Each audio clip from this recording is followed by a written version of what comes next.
নমস্কার দর্শকবৃন্দ, আশা করি সবাই ভালো আছেন। এর আগের ভিডিওতে আমি যেটা নিয়ে আলোচনা করেছিলাম সেটা হচ্ছে টিউবারকুলোসিস বা যক্ষ্মা রোগ। সেটা ছিল আমার ভিডিওর ফার্স্ট পার্ট। সেই ফার্স্ট পার্টে আমি আলোচনা করেছিলাম যে যক্ষ্মা বা টিউবারকুলোসিস রোগটি কী, এটি কোথা থেকে এসেছে, কিভাবে এই রোগটি ছড়ায়, কারো যদি টিউবারকুলোসিস হয় তাহলে তার মধ্যে কি কি লক্ষণ প্রকাশ পাবে, এই টিউবারকুলোসিস রোগ থেকে আমরা কি কি সতর্কতা অবলম্বন করব, এই সমস্ত কিছু নিয়ে আমি ভিডিওটি করেছিলাম। অনেকে হয়তো ভিডিওটি দেখেছেন, যারা ভিডিওটি এখনও দেখেননি তারা আমার এই ডেসক্রিপশন বক্সের লিঙ্কে চলে যাবেন। সেই লিঙ্কে ভিডিওটির লিঙ্ক দেওয়া আছে, সেখান থেকে আপনারা ভিডিওটি দেখতে পারবেন। আর আজকে আমি যে বিষয়টি নিয়ে বলবো সেটি হচ্ছে এই টিউবারকুলোসিসের সেকেন্ড পার্ট নিয়ে, যেখানে আমি আলোচনা করব যে এই টিউবারকুলোসিস বা যক্ষ্মা রোগের চিকিৎসা পদ্ধতি কী, কীভাবে আমরা এটা চিকিৎসা করি, কি কি মেডিসিন খেতে হয়, সেই সব মেডিসিনগুলো কতদিন ধরে খেতে হয়, কিভাবে খেতে হয়, সেই মেডিসিনগুলোর সাইড এফেক্ট কী কী আছে, এই সমস্ত কিছু নিয়ে আজকে আমি আপনাদের সঙ্গে আলোচনা করব। তাই পুরো বিষয়টি যদি আপনাদেরকে জানতে হয় তাহলে এই পুরো ভিডিওটি আপনাদেরকে দেখতে হবে। আর ভিডিওটি যদি আপনাদের ভালো লাগে দেখার পর তাহলে অবশ্যই একটি লাইক দিয়ে দিতে হবে, আর আমার এই চ্যানেলটিকে সাবস্ক্রাইব করে দিতে হবে। আমি ফার্মাসিস্ট পার্থসারথী ঘোষ, আর আপনারা দেখছেন আপনাদেরই চ্যানেল মেডিটক স্টুডিও। তো চলুন বন্ধুরা, আজকে কিছু নতুন শেখা যাক।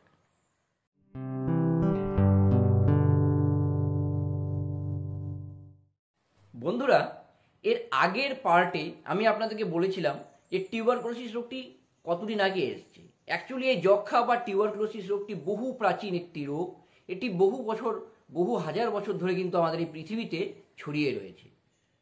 আমাদের ভারতবর্ষেও কিন্তু অনেক দিন থেকে এই রোগটি আছে, এবং ভারতবর্ষে এই রোগটিকে আগে বলা হতো রাজরোগ। কেন জানেন? কারণ এই রোগটি যদি কারো হতো তাহলে কিন্তু সেই মানুষ আর বাঁচত না, কারণ সেই সময় সেই প্রাচীন যুগে কিন্তু এই রোগের চিকিৎসা কিন্তু ছিল না।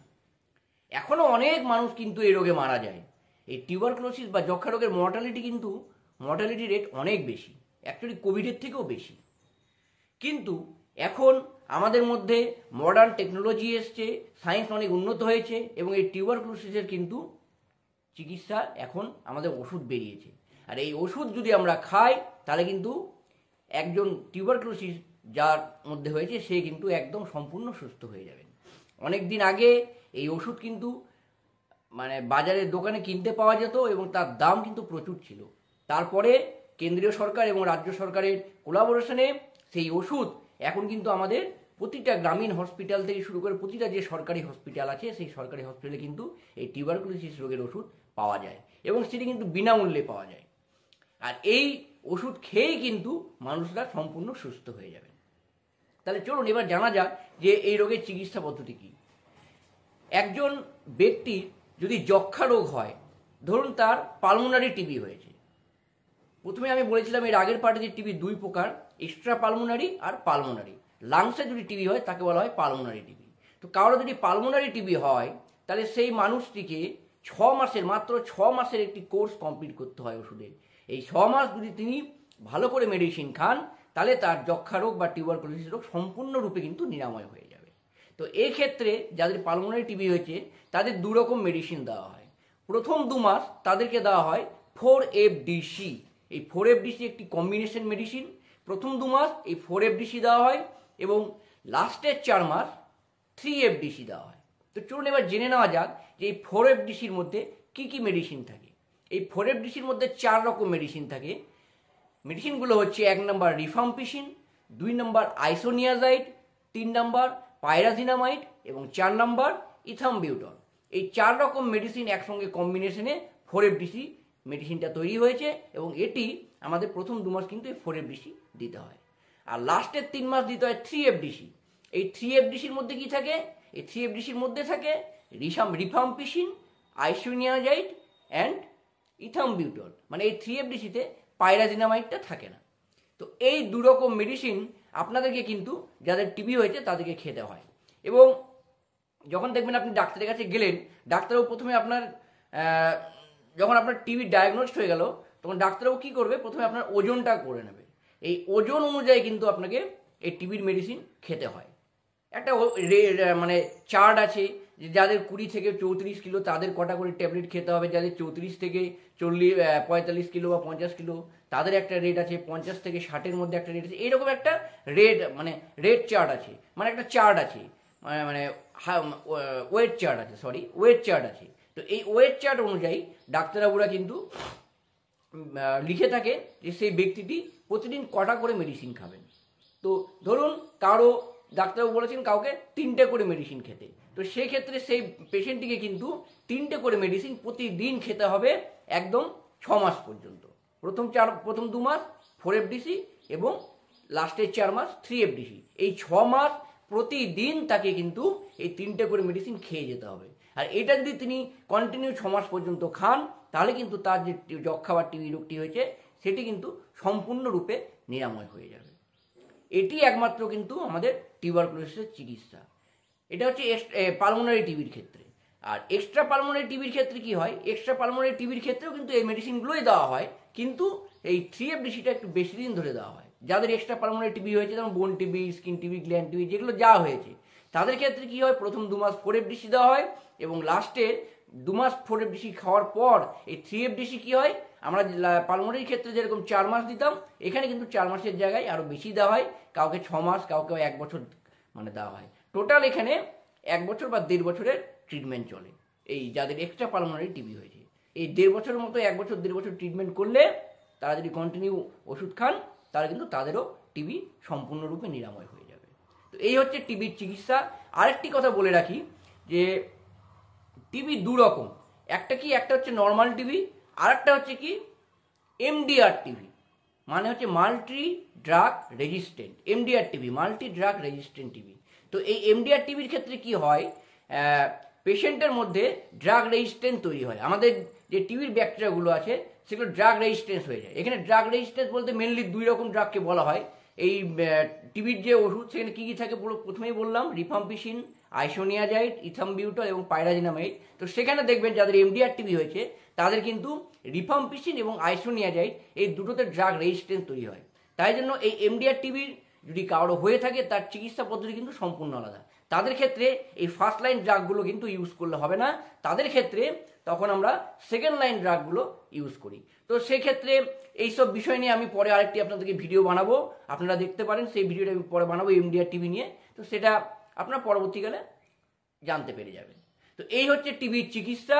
এই চিকিৎসা পদ্ধতি যদি আপনারা মেনে চলেন, সব ভালোভাবে ওষুধ খান, তাহলে কিন্তু আপনাদের সম্পূর্ণরূপে টিবি ঠিক হয়ে যাবে। এবার চলুন বন্ধুরা জেনে নেওয়া যাক যে এই যক্ষা রোগের যে মেডিসিনগুলো আমরা দিই যক্ষা রোগে, সেই মেডিসিনগুলোর সাইড এফেক্ট কী কী আছে। অ্যাকচুয়ালি এই টিবি রোগের যে মেডিসিনগুলো আছে সেগুলো কিন্তু খুব কড়া ডোজের মেডিসিন এবং এর সাইড এফেক্ট সত্যিই কিন্তু কিছু কিছু আছে। তো চলুন এবার জেনে নেওয়া যাক সাইড এফেক্টগুলো। তো প্রথমেই আপনারা যে জিনিসটি দেখতে পাবেন যে একজন টিবি রোগী যদি এই মেডিসিনগুলো খাওয়া শুরু করেন, দেখবেন তার ইউরিনের কালার লালচে টাইপের হয়ে যাচ্ছে, তার ইউরিনের কালার লালচে হয়ে যাবে, স্টুল বা পায়খানা যেগুলো আছে সেগুলো একটু কালচে কালারে হয়ে যাবে, মানে তাদের ইউরিন স্টুল এগুলো কালার কিন্তু চেঞ্জ হয়ে যাচ্ছে। এমনকি কিছু কিছু ক্ষেত্রে দেখা যায় যে তাদের যে ঘাম বেরোচ্ছে ঘামগুলোরও কিন্তু লালচে লালচে হয়ে যাচ্ছে। তো এটা কী জন্য হয়, এটা হয় রিফাম্পিসিনের জন্য। রিফাম্পিসিনের কালারের জন্য, রিফাম্পিসিন বলে যে ড্রাগটা আছে এই রিফাম্পিসিনের কালারের জন্য কিন্তু এই টিবি রোগীর যে ইউরিন তার কালারটা কিন্তু লালচে হয়ে যায়। এটা একটা গেল। 2 নম্বর কি হচ্ছে, আইসোনিয়াজাইড। এই আইসোনিয়াজাইডের জন্য কিন্তু একটা সাইড এফেক্ট হয়, সেটি হচ্ছে কি নার্ভনেস অ্যান্ড উইকনেস অফ নার্ভ। মানে আমাদের নার্ভের কিন্তু আমাদের যে নার্ভগুলো আছে শরীরে সেই নার্ভগুলো উইক হয়ে যায়, নার্ভগুলো থোপসে টাইপের হয়ে যেতে পারে, অসার টাইপের, হালকা হালকা অসার টাইপের হয়ে যেতে পারে, আলাদা রকম একটা সেন্সেশন পাবেন নার্ভের মধ্যে, পা হাতগুলো ঝিনঝিন করবে, পা হাতগুলো আলাদা আলাদা একটা মানে অসার ভাব চলে আসবে, উইকনেস হবে নার্ভে। তো এই সমস্যাগুলো কিন্তু আইসোনিয়াজাইড যে ড্রাগটা আছে সেই ড্রাগের জন্য কিন্তু এই সমস্যাটা হতে পারে। 3 নম্বর পাইরাজিনামাইড। এই পাইরাজিনামাইডেরও কিন্তু একটা সাইড এফেক্ট আছে, সেটা হচ্ছে গা হাত পায়ে ব্যথা হবে এবং গাউট হবে। গাউট আপনারা আমার আগে একটা আমি গাউট নিয়ে ভিডিও করেছিলাম, সেই ভিডিওটা আমি আমাদের ডিসক্রিপশন বক্সে লিঙ্কটা দিয়ে দিচ্ছি, আপনারা সেখান থেকে দেখে নিতে পারেন যে গাউটটা কী জিনিস। তো পাইরাজিনামাইডের জন্য কিন্তু এই গাউট রোগটা হতে পারে, গা হাত পা ব্যথা করবে এবং গাউট হবে। এবং ফাইনালি ইথামবিউটল, এই ইথামবিউটলেরও একটা সাইড এফেক্ট আছে, সেটা হচ্ছে যে ভিজুয়াল ডিস্টারবেন্স, মানে আপনার দেখতে অসুবিধা হবে, চোখে একটু ঝাপসা ঝাপসা লাগতে পারে, একটু দেখতে অসুবিধা হতে পারে।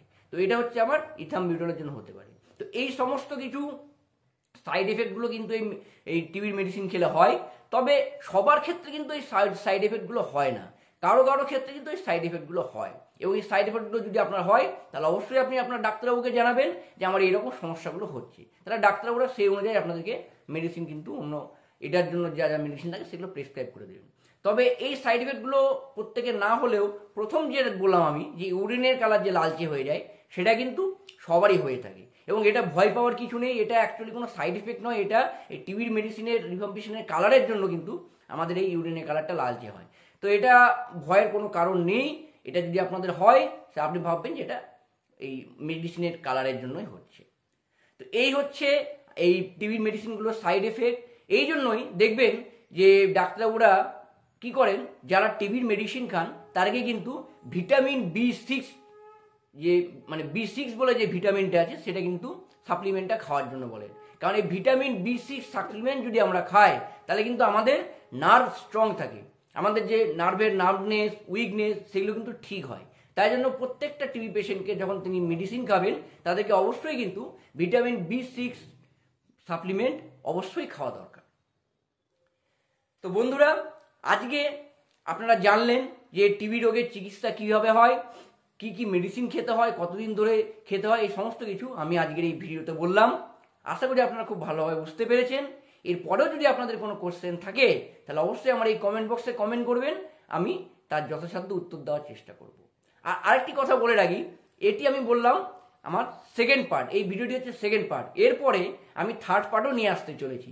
সেই থার্ড পার্টে আমি আলোচনা করব যে টিবি রোগীদের খাদ্য তালিকা কী হবে, একজন টিবি পেশেন্ট কি কি খাবার খেতে পারবেন, কি কি খাবার খেতে পারবেন না, এই সমস্ত কিছু নিয়ে আমি থার্ড পার্ট নিয়ে আসতে চলেছি। সেটি পরবর্তী কয়েকদিনের মধ্যে কিন্তু আপনারা ভিডিওটি দেখতে পাবেন। তো আজকের যদি এই ভিডিওটি আপনাদের ভালো লেগে থাকে তাহলে অবশ্যই একটি লাইক দিয়ে দেবেন, আর আমার এই চ্যানেলটিকে সাবস্ক্রাইব করে দেবেন। কারণ এই চ্যানেলটিকে যদি আপনারা সাবস্ক্রাইব করে দেন তাহলে পরবর্তী যে ভিডিওগুলো আসবে তার নোটিফিকেশন আপনাদের কাছে যাবে, আর সেই ভিডিওগুলো আপনারা দেখতে পাবেন। তো বন্ধুরা, আজকে এটুকুই, নমস্কার।